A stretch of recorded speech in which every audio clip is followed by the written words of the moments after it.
आप देख रहे हैं देश लाइव, देश की आवाज। बिस्मिल्लाहिर्रहमानिर्रहीम।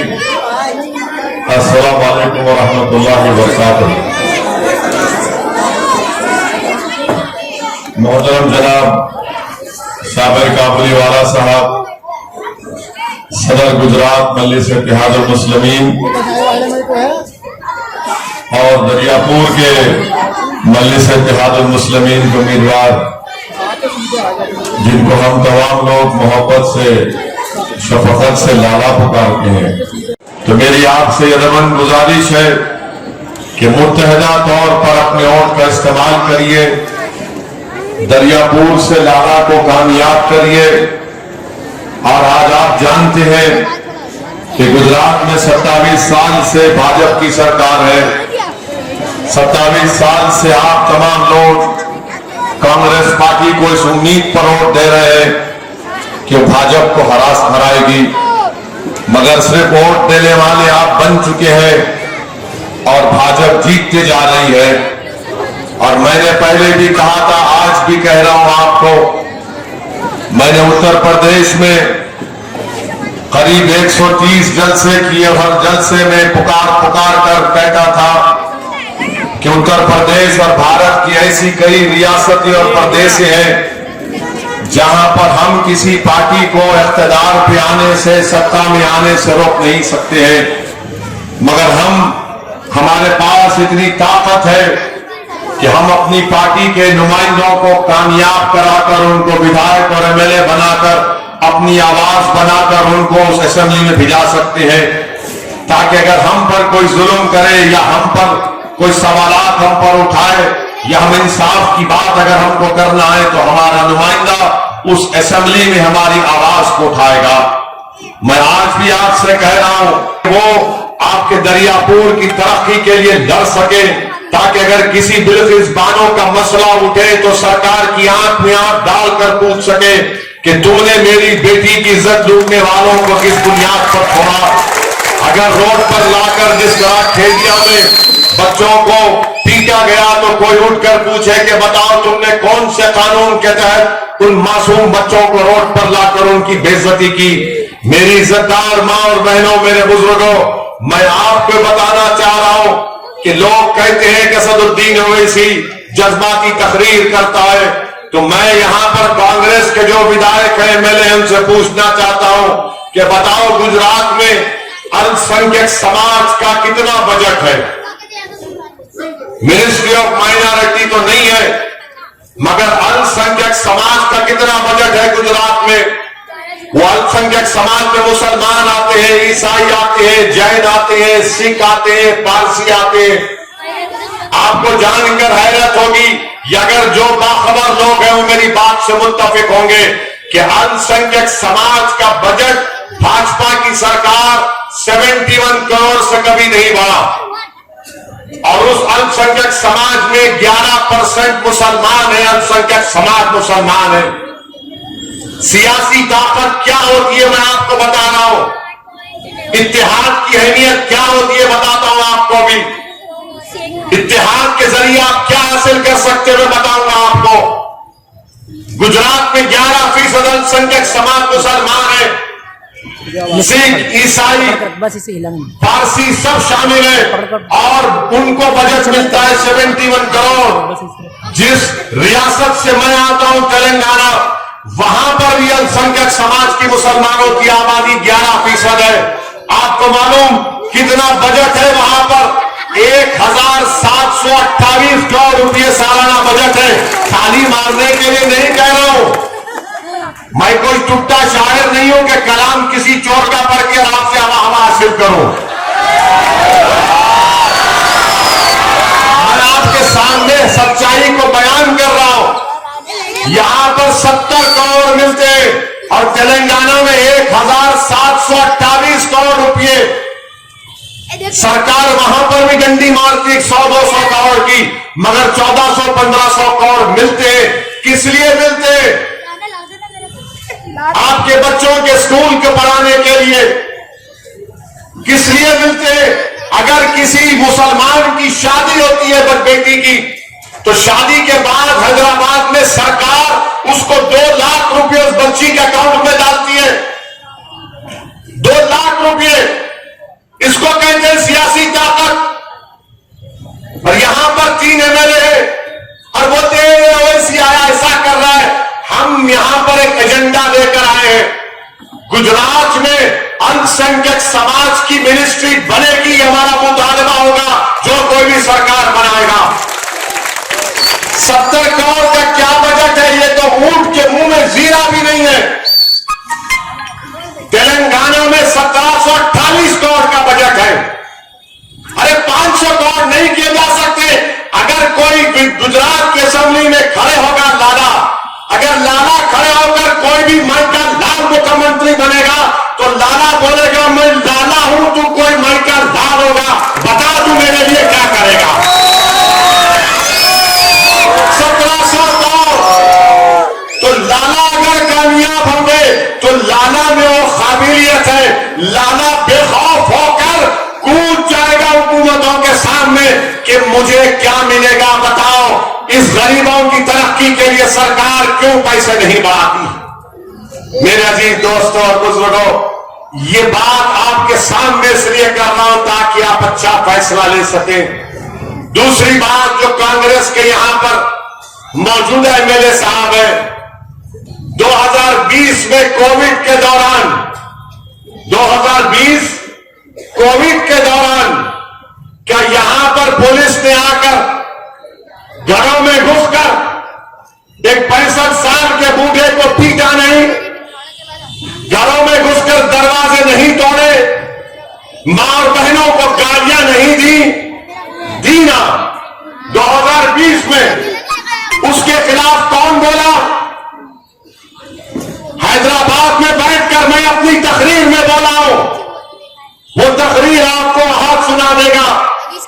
और मैं आपसे पूछ रहा हूं, जिस यहां से थोड़ी दूर के फासले पर वो जगह है, क्या नाला? हाँ, वो लाइट जो चमक रही डिंग डिंग डिंग डिंग कर रही है, देखो। अरे मैं तुमको पलटने की जरूरत नहीं है, तुमको आगे देखना है। कांग्रेसी तुमको पीछे पलटाते हो, इसी तुमको बोल रहा है कि आगे देखो। तो वहां पर वो वाकया हुआ, वहां से एमएलए साहब का घर कितना दूर है, कितना दूर है, कितना दूर है? 2 मीटर, कितना? 5 मिनट में चल सकते ना, मगर क्या प्रयास का प्रयास है, तू निकल नहीं सका अपने घर से। जब लोगों को पीटा जा रहा था, जब बूढ़े को मारा जा रहा था, जब मां और बहनों को गालियां दी जा रही थी, एमएलए डर के बैठा था, मैं निकलूंगा तो मेरी पिटाई हो जाएगी। तो अपनी चमड़ी को बचाने के लिए गरीब की तकलीफ को भूल गया। और हम में और उनमें फर्क यह है कि 1999 22 सितंबर को मैं जब एमएलए था, ऐसे ही एक जुलूस जा रहा था मेरे विधानसभा से, तो गुंडों ने घरों में घुसकर हमला कर दिया था। 10 मिनट के अंदर मैं दौड़ता हुआ पहुंचा तो पुलिस ने मुझे मिला कर मारा जमीन पर। 4 पुलिस वालों ने मिलकर मुझे इतना मारा कि सर पर 10-12 टाके लगे, पूरी पीठ और हाथ जिस्म लहूलुहान हो गया, मेरा पूरा खून बह रहा था मुझसे। क्यों गया मैं भी घर में बैठ सकता था, मगर मुझे मेरे मरहूम वालिद ने सिखाया कि तुम पर जो लोग निकल कर और डालते वो तुम पर एहसान कर रहे।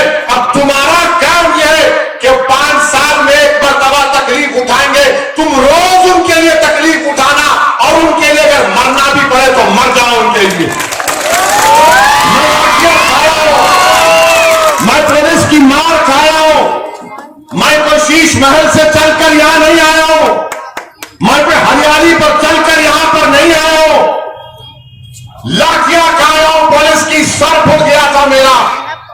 मेरी बीवी अपने मेरे 2 बेटियों के साथ अस्पताल को आई तो मेरे मरहूम वालिद ने मेरी बीवी से कहा कि बेटा तुम घर को जाओ, इसको कुछ नहीं हुआ है, इसको कुछ नहीं हुआ है। ये होता है जज्बा, ये होती है खिदमत। आम दिनों में तो सब बड़े बड़े पहलवान बनते हैं, मगर जब जुल्म किया जाता है उस वक्त कौन ठहरेगा तुम्हारे दरमियान में, ये आपको फैसला करना। 2020 में इस तरह का जुल्म हुआ और 10 कदम के फासले पर एमएलए साहब हैं, इतनी हिम्मत नहीं थी कि निकलकर बोलते पुलिस को कि मुझे मारो, ये गरीब हैं, ये कोविड के परेशान है, भूखे हैं, प्यासे हैं, घर में पैसा नहीं है कि अपने औलाद को खाना खिला सके, मगर आप नहीं निकले। मेरी इज्जतदार मां और बहनों, ये फर्क है। हाँ, ये एमएलए साहब जरूर पेट भर के गालियां देंगे ओवैसी को, खूब देंगे, पेट भर भर के गालियां देंगे, ये मुझसे मिला हुआ है, ये इससे मिला हुआ है। अरे तुम और मोदी एक जगह बैठ जाओ, मैं रिवर फ्रंट पर एक बेहतरीन टेबल लगाता हूं, चाय ढोकला रखता हूं, अगर गोश्त रखूंगा तो बोलेंगे ये कौन सा है, छोटा है या बड़ा है, तो गोश्त नहीं, ढोकला और चाय रखता हूं। मोदी जी को बिठाता हूं, ये कांग्रेस का नेता जो पूरा पैदल पैदल पैदल पैदल देश में फिर रहा है उसको भी बुला लेते हैं, और वो दिल्ली का छोटा रिचार्ज जो है, ये तुम तीनों बैठकर फैसला कर लो मैं क्या हूं तुम्हारा, मैं क्या तुम्हारा भाईजान हूं, मैं क्या तुम्हारा दुश्मन हूं, मैं कौन सी टीम का हूं, तुम तीनों बैठ के तय करो। मैं अपने खर्चे पर रिवर फ्रंट पे एक टेबल लगा के बिठा के तैयार हूं, मगर कम से कम जब गरीबों पर जुल्म हो रहा था तो तुमको निकलना चाहिए था, तुम नहीं निकले। तुम हक खो चुके हो दरियापुर के गरीबों से वोट पूछने का, कांग्रेस के पास कोई हक नहीं है। दरियापुर में और जहां पे साबिर काबुली वाला है वहां पर पतंग के निशान पर, यहां पर पतंग के निशान पर आप दोनों को कामयाब करिए।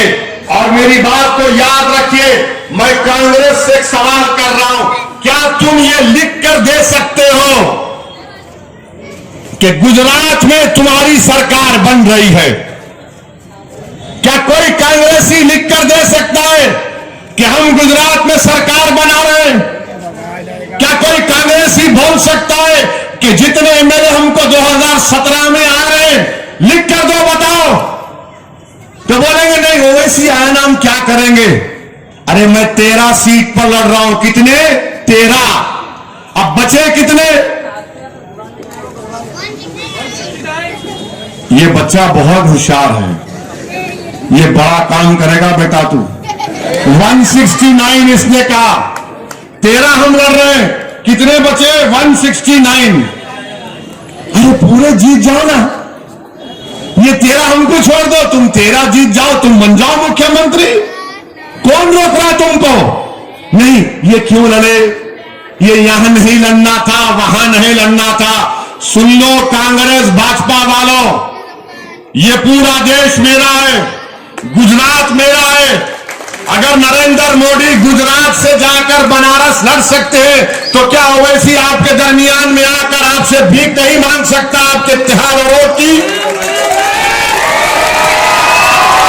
यहां से जाते हैं मित्रों यहां से वहां चले गए।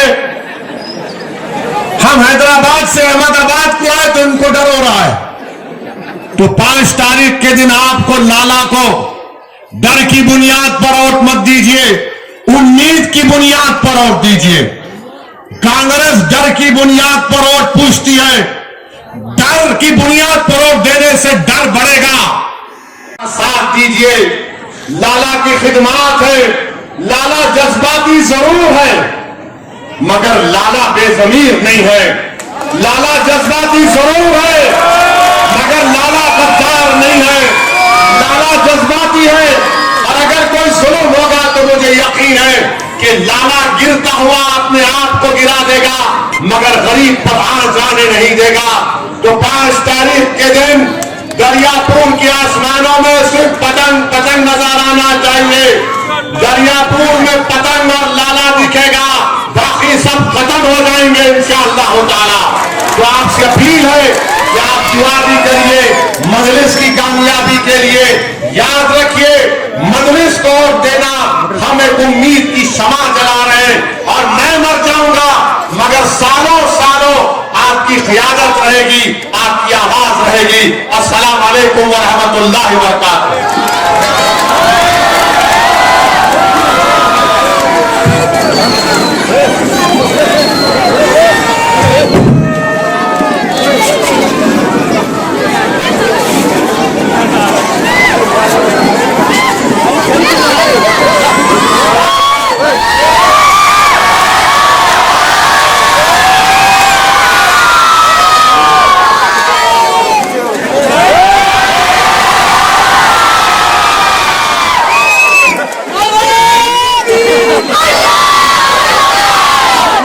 आप देख रहे हैं देश लाइव, देश की आवाज।